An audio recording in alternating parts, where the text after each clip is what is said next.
Tallinna Vanalinna Hariduskolleegiumi teatriklassi 15.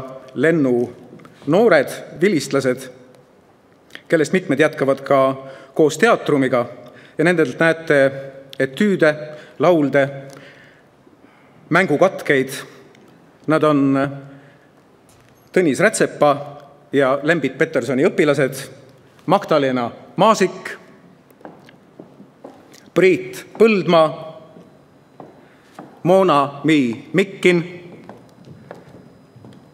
Joonas Mattias Sarapuu, Johanna Aus, Kaspar Sellin, Anna-Liisa Talts, Oskar Punga, Sander Roosimägi